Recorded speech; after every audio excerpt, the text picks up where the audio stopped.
Hi again, it's Haley, and today I'm going to be talking about the fight for votes, a history of struggle and triumph for minorities' right to vote. First minority we're going to be discussing is women. It took women over 100 years to get the right to vote. Though most of you probably think of the suffrage movement as an early 1900s thing, it truly began in the 1820s. There were many different approaches that the different organizations that popped up all over the country tried.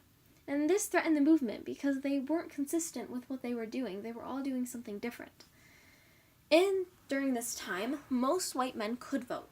It's important to remember that states are in charge of elections, so they judge the voting qualifications that are necessary.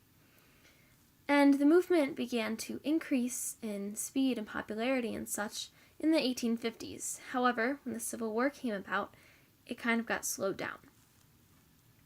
After the Civil War, the 14th Amendment was passed.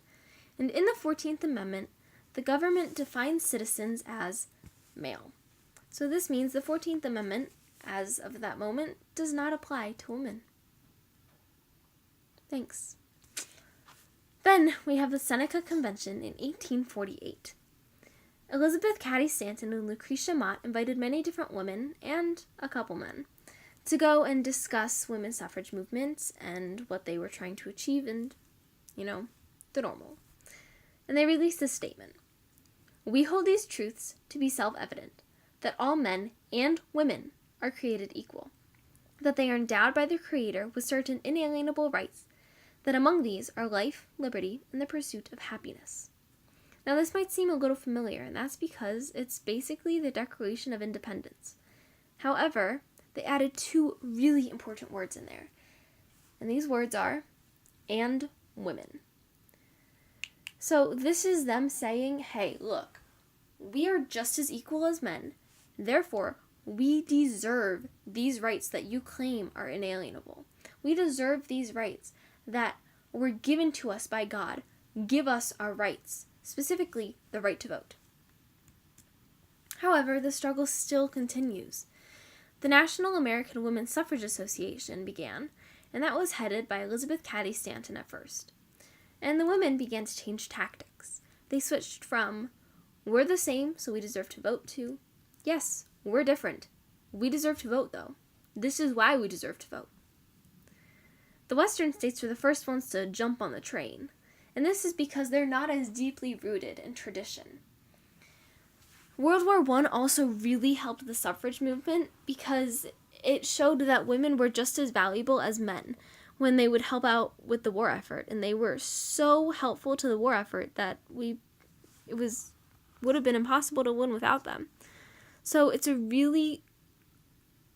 was their way of saying, hey, listen, we did so much, now it's time you reward us for that and give us a right to vote. Because I mentioned the 14th Amendment before, I want to read you this small portion. However, the 14th Amendment is super, super, super important and detailed, so I do suggest that you go and read it on your own, but I'm going to read the part that I was talking about, which says, but when the right to vote is denied to any of the male inhabitants of such state, the basis of representation therein shall be reduced. So it's saying that the right to vote is given to every male, and if states deny them that right, then there's going to be repercussions. However, it doesn't say and women, so women are still denied the right to vote. But then in 1920, we have the 19th Amendment passed, and this says, the right of citizens of the United States to vote shall not be denied or abridged by the United States or by any state on account of sex. This is saying that both men and women are given the right to vote, and that states cannot make any laws prohibiting women to vote, or men if the world gets overrun with women. But I think we get the idea.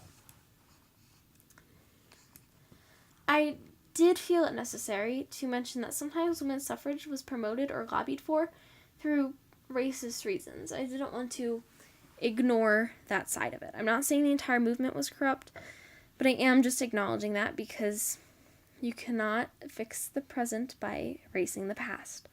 So, for example, sometimes they would say that because blacks were now given the right to vote, giving women the right to vote would kind of balance it out, because now we have more white women voting again. So it did have that kind of twisted side, but the entire movement was not racist. Now I'm going to be talking about African Americans. It's super important to remember that their struggle was 10 times harder than just trying to get an amendment passed. They were trying to be recognized just as humans. Plain and simple. It wasn't even the right to vote. It was just being recognized as citizens, as people that deserved their basic rights. And this took hundreds of years to happen. After the Civil War, they succeeded, or so they thought. States came up with ways to discriminate against them, again, without facing consequences. For example, they came up with the Grandfather Clause, which said if your grandfather did not vote, then neither can you. And, if your grandfather was a slave, he obviously didn't vote. So, no blacks were voting then if a state had that in place. Now, there was the literacy test, which, again, if you didn't have access to education, which you probably didn't as a slave, you can't vote. And then there's the poll tax, where after the Civil War, they basically had to start from scratch. They had to build up an entire new livelihood because, they didn't really have any work and they didn't have any money. So now they basically had to start from scratch. So how could they afford to pay a poll tax when that necessary money should be going towards food? So it's really unfortunate. So the 13th Amendment says, neither slavery nor involuntary servitude shall exist within the United States or any other place subject to their jurisdiction. So this is the amendment that gets rid of slavery. 15th Amendment, I skipped the 14th because we talked about it up above, says the right of citizens of the United States to vote shall not be denied or abridged by the United States or by any state on account of race, color, or previous condition of servitude. So now African Americans are able to vote. Former slaves can vote, and they can't be denied that voting.